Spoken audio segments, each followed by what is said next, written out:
agora vamos à próxima fatia, continuando na tela. E os compromissos reconhecidos após o encerramento do exercício correspondente. Olha só, gente. E os compromissos reconhecidos, vou marcar, após o encerramento do exercício correspondente. É aquele esqueminha, não é? Digamos que em X1, Fá tirador, mas não houve empenho aqui. Em X2, aí vem o ordenador da despesa e reconhece aqui esse compromisso, após o encerramento de X1. Aí o que a banca faz? Troca após por até. Aí ficaria, e os compromissos reconhecidos até o encerramento do exercício correspondente. Perceberam? Então, cuidado. Isso acontece e muito nas provas de concurso. Mais uma vez o decreto explicando a fatia. Compromissos reconhecidos após o encerramento do exercício, a obrigação de pagamento criada em virtude de lei, mas somente reconhecido o direito do reclamante após o encerramento do exercício correspondente. Outra fatia, poderão ser pagos à conta de dotação específica consignada no orçamento. O que eu vou destacar aqui? Dotação específica consignada no orçamento. Então, como eu falei, se está no orçamento é porque a DEA é uma despesa orçamentária. E essa dotação específica é a do elemento 92, que representa dotação específica para a DEA, elemento da despesa 92. E a última fatia, discriminada por elementos, esse elemento, voltando, é o elemento 92, que é a dotação específica. Discriminada por elementos, obedecida sempre que possível à ordem cronológica, que é fácil, não é? Quanto mais antigo o fato gerador, ele terá maior precedência na hora do pagamento, na hora do credor receber o valor devido, ok? Então, gente, o artigo 37 da Lei 4320/64 trouxe o quê? Os casos que serão utilizados pelas bancas para representar o pagamento da despesa através de DEA. Então, cuidado que esses são os casos. Eu vou sair um pouco da Lei 4320/64, do artigo 37, e vou entrar no decreto 93.872 para acrescentar outras informações. Vejam quais são. Decreto 93.872/86. Vou reforçar a competência para o reconhecimento da DEA. De quem é? Artigo 22, parágrafo 1º. O reconhecimento da obrigação de pagamento de que trata este artigo cabe à autoridade competente para empenhar a despesa. Como eu já falei, essa autoridade competente, quem é? É o ordenador da despesa. Chamo agora atenção para o seguinte. No momento do pagamento de restos a pagar, referente à despesa empenhada pelo valor estimado, verifica-se se existe diferença entre o valor da despesa inscrita e o valor real a ser pago. Se existir diferença, procede-se da seguinte forma. O que temos aí, gente? Primeiro, esse empenho ele foi estimado, é uma empenho estimativa. Então, digamos que em dezembro de 2015, emitimos aqui o empenho estimativa para uma concessionária de luz, no valor de 100. A expectativa era a fatura para o próximo ano será de 100. Mas em janeiro de 2016, na primeira hipótese, chegou a fatura. A fatura chegou no valor de quanto? 110. Na segunda hipótese, a fatura veio com valor de 90. E aí? E aí vamos proceder conforme está descrito aí em cima. Primeiro exemplo aqui, primeiro caso. Se o valor real a ser pago, o valor real é o que veio com a fatura. se o valor real a ser pago for superior ao valor inscrito, ou seja, a fatura chegou com o valor de 110, mas empenhamos estimativamente 100. Então, se o valor real a ser pago for superior ao valor inscrito, a diferença, que no caso a Intela é de 10, deverá ser empenhada a conta de despesas de exercícios anteriores. Então, gente, em dezembro de 2015, houve empenho estimativa de 100, mas em janeiro de 2016, a fatura chegou com o valor de 110. Mas o fato gerador, que foi o consumo da energia, ocorreu em 2015. E agora, como pagar essa diferença aqui, de 10? Vou pagar a título de despesas de exercícios anteriores. E o 100, vou pagar como RP. Segundo caso, agora vamos para esse aqui. Se o valor real for inferior ao valor inscrito, eu inscrevi 100. A fatura chegou com 90. O saldo existente deverá ser cancelado. Então, vou cancelar a diferença desse empenho que não foi pago no ano seguinte e foi inscrito em resto a pagar em 31 de dezembro de 2015. Então, essa diferença agora de 10 deverá ser cancelada. Então, cuidado com essas duas situações que a banca poderá explorar na sua provinha, ok? Sabendo disso, vamos agora às questões. Primeira questão. Segundo a lei número 4320/64, compromissos decorrentes de obrigação de pagamento criada por lei e reconhecidos após o encerramento do exercício na entidade pública compreendem. Então, gente, vimos agora que a 4320/64, em seu artigo 37, definiu o tema despesas de exercícios anteriores. Então, onde o básico é fato gerador aconteceu em um exercício, não houve empenho, ou se o empenho ocorreu até o final desse exercício, o empenho foi cancelado. No ano seguinte, o ordenador da despesa reconheceu aquela obrigação. E por conta disso, essa obrigação que ocorreu no ano anterior será paga através de despesas de exercícios anteriores. Letra C de casa. Segunda questão. Uma despesa de um exercício nele não processada, embora tivesse saldo suficiente, pode ser atendida no exercício subsequente por, ora, não processada, não empenhada naquele exercício. E a banca está querendo o quê? Pode ser atendida no exercício subsequente por, mais uma vez, temos aqui uma das razões, um dos motivos que justificam o pagamento dessa despesa através de ideia. Então, mais uma vez, letra C, despesas de exercícios anteriores após reconhecida. Reconhecida por quem? Pelo ordenador da despesa. Então, também, letra C, essa questão de número 2. Mais um ponto pelo que passei. E agora, vamos começar a entender como a administração pública ela resolve situações em que, digamos que um servidor, ele vai ter que viajar para realizar um trabalho, viajar a trabalho. E essa viagem será voo rasteiro, né, de carro, não é de avião não, de carro. E ele vai sair da sede para uma localidade bem distante, 700 quilômetros, vamos assim colocar. Então, durante o percurso, esse servidor ele terá que abastecer o veículo. Mas, durante o percurso, já entrando, digamos, aqui em Pernambuco, pelo sertão, nenhum posto de gasolina vai aceitar o quê? O empenho, a liquidação e o pagamento. Não, claro que não. Ou paga em dinheiro, ou não bota o combustível. Então, essa é uma situação extraordinária, é uma situação diferente, particular, onde não dá para se subordinar ao processo normal de aplicação da despesa.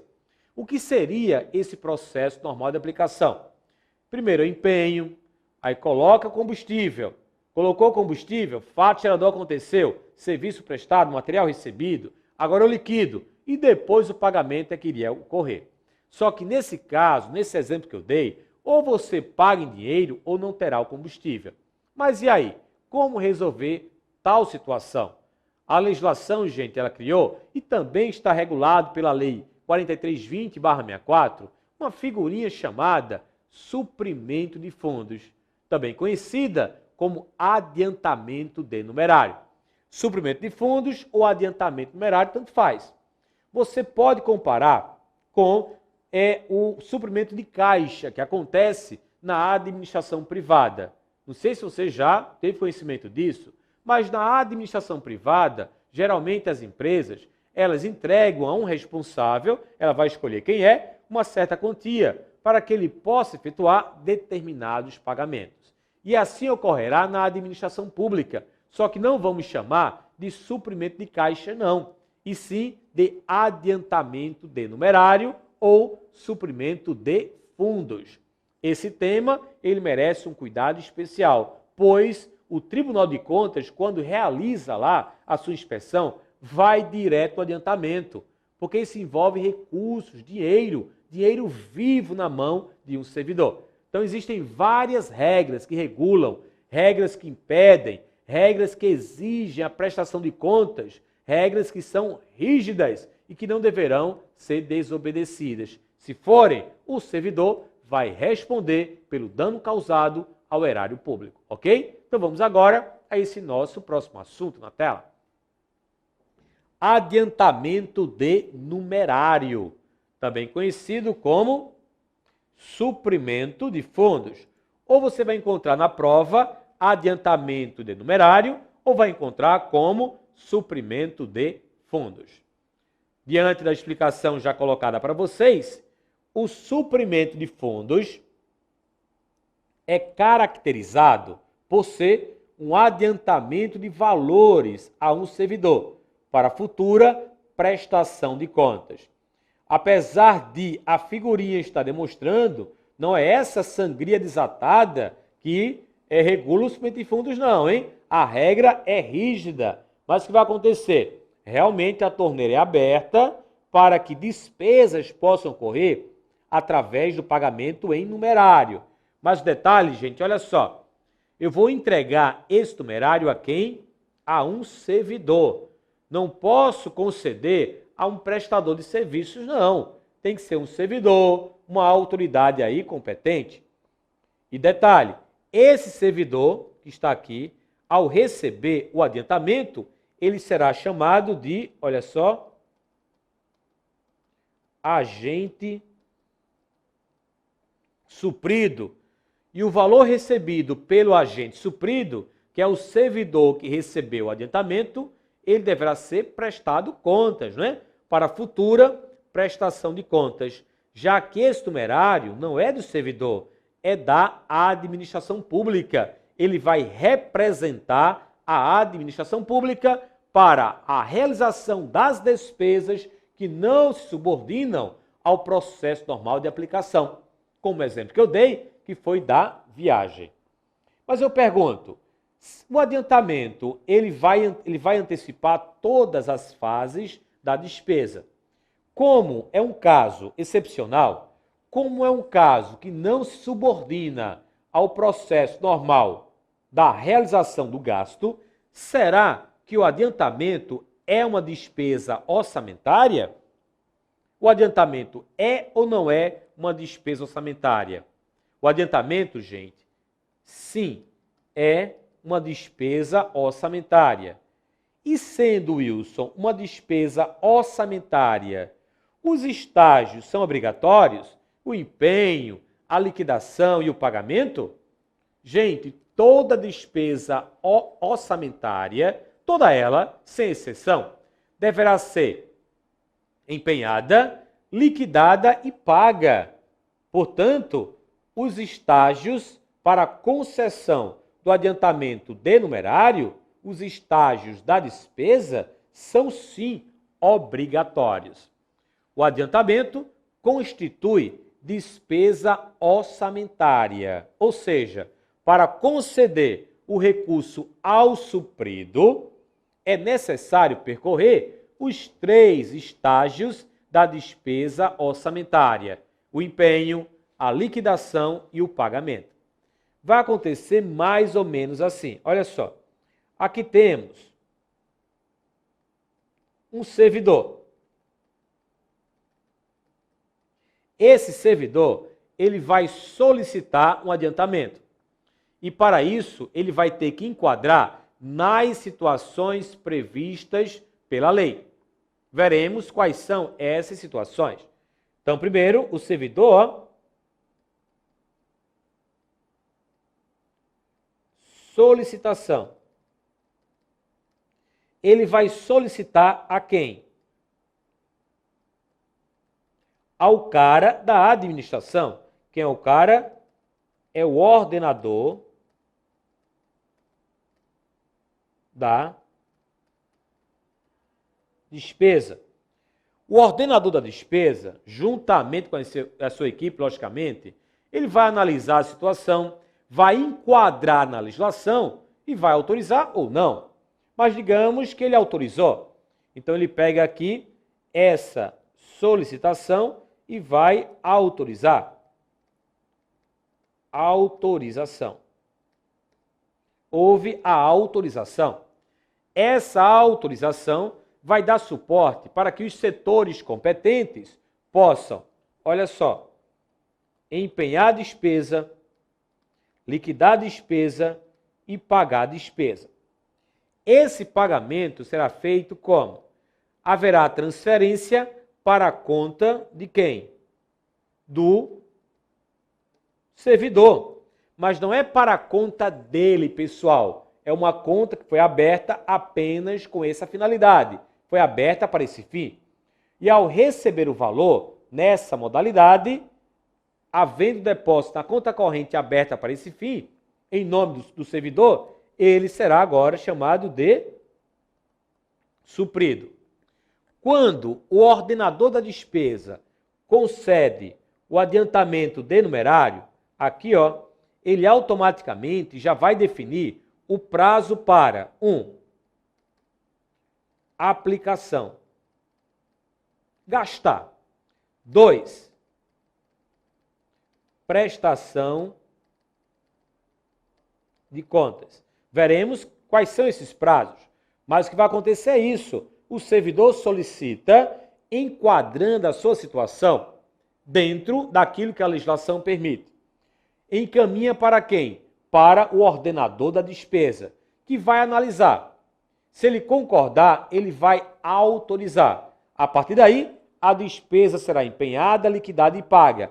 Toda feita de forma antecipada, mas empenhada, liquidada e paga. Onde o ordenador já vai definir o prazo para aplicação e o prazo também para prestação de contas. O suprido vai receber o adiantamento como? Através de um depósito em uma conta corrente aberta apenas para esse fim. É uma das modalidades. A outra eu explicarei. Recebendo o adiantamento, o suprido, ele poderá ir ao banco, sacar e ter o numerário em mãos para fazer frente às despesas que não se subordinam ao processo normal de aplicação. Ok? Então, esse esqueminha, tenho em mente, que vai ajudar bastante no entendimento do que virá a seguir. E eu começo com a regulamentação desse assunto. Gente, você pode ser um servidor estadual, um servidor municipal ou um servidor federal. Cada ente da federação vai regular de acordo com as suas particularidades, com o seu grau de exigência do controle interno. Então, o que é que as bancas costumam fazer? Elas não vão cobrar as regras do seu estado, do seu município, não. Elas cobram as regras gerais. Regras gerais que encontramos onde? Nos decretos, na própria Lei 4320/64. Então, algumas regras aqui poderão não bater caso você seja um servidor estadual ou municipal com a sua prática. Mas lembrem-se, não há os estados e municípios, eles não precisam seguir à risca as regras federais, não.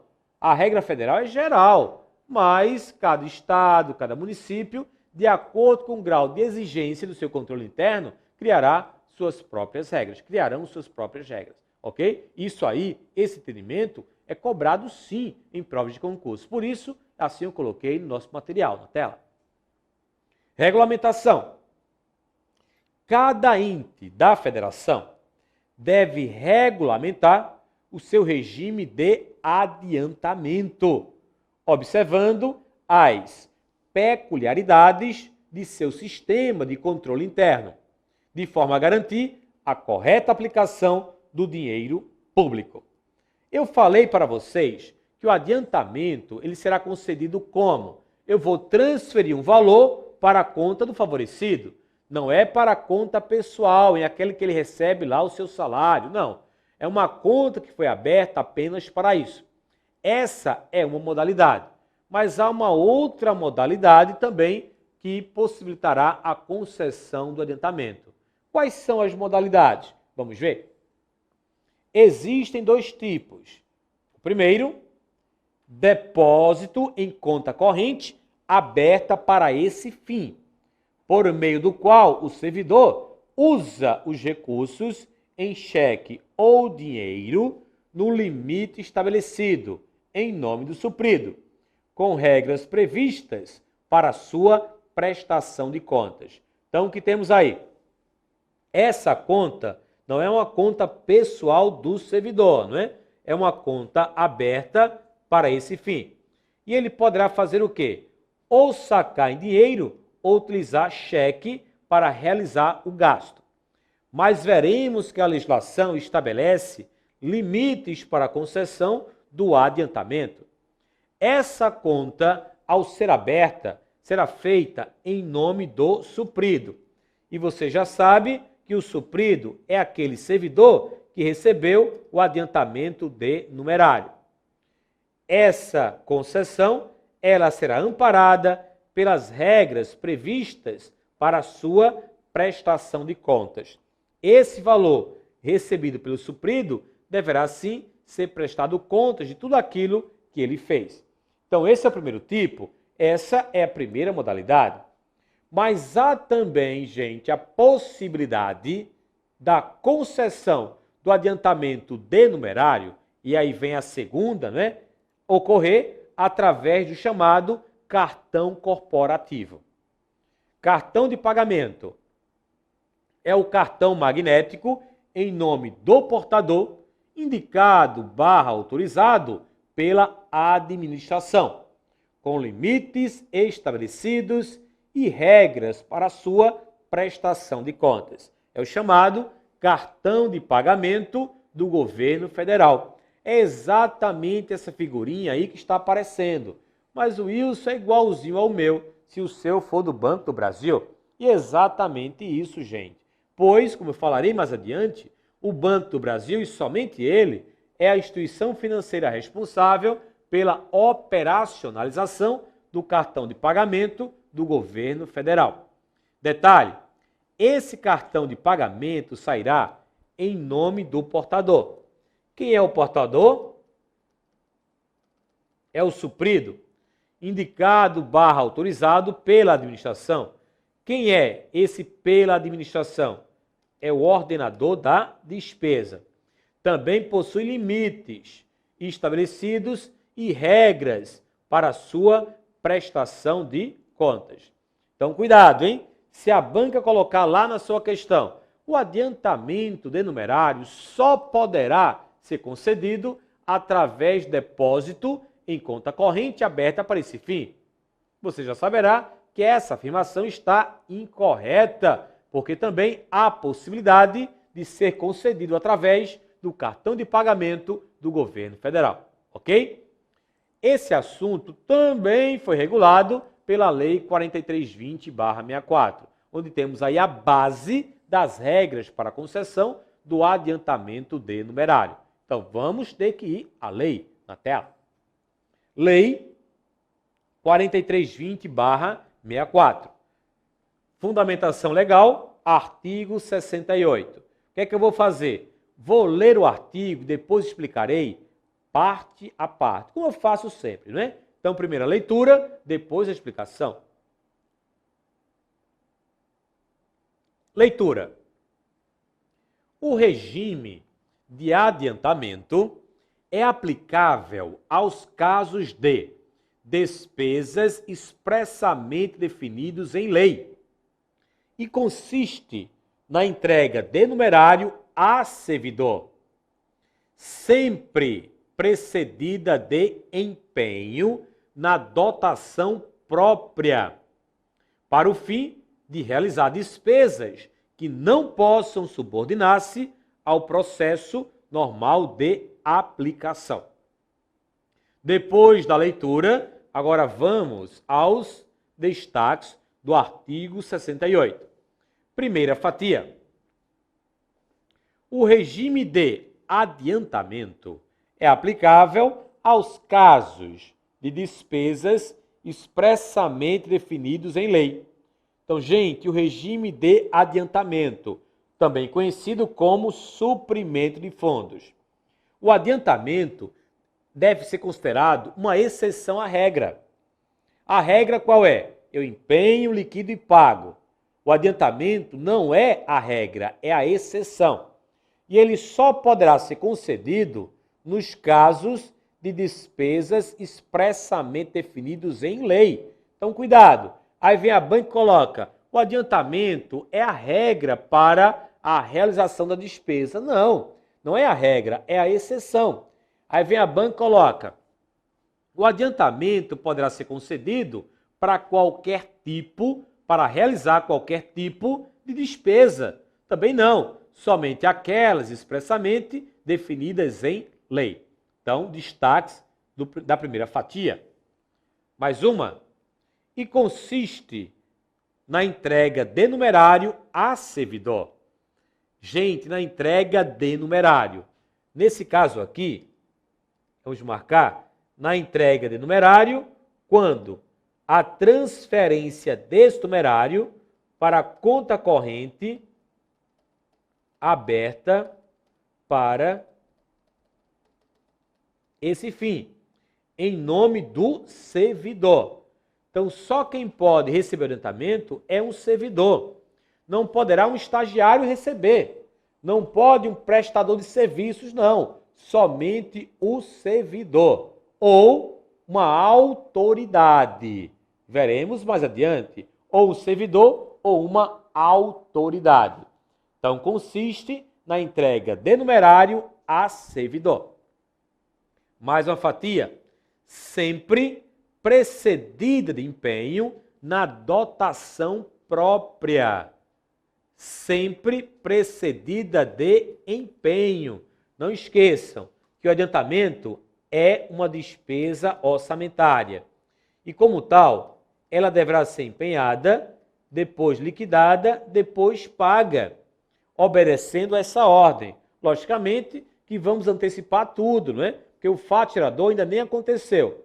E aí, é por conta disso que vamos tratar o adiantamento como exceção. Mas a despesa tem que ser empenhada, tem que ser liquidada e tem que ser paga, já que é uma despesa orçamentária. E como tal, gente, não esqueçam, carece de autorização orçamentária, autorização legislativa. E o que seria na dotação própria? A dotação própria é a dotação específica. Ora, se eu quero realizar um adiantamento para aquisição de material de consumo, eu não posso pegar, gente, a dotação de material permanente. Se eu quero adquirir material de consumo através de um adiantamento em numerário, eu tenho que ter dotação própria para material de consumo. Digamos que aqui material de consumo eu tenho 100 e material permanente 50 e meu adiantamento será de 130. Eu não posso pegar 100 daqui e 30 daqui, não, porque teríamos aí uma dotação imprópria. Então, sempre precedida de empenho na dotação própria, ok?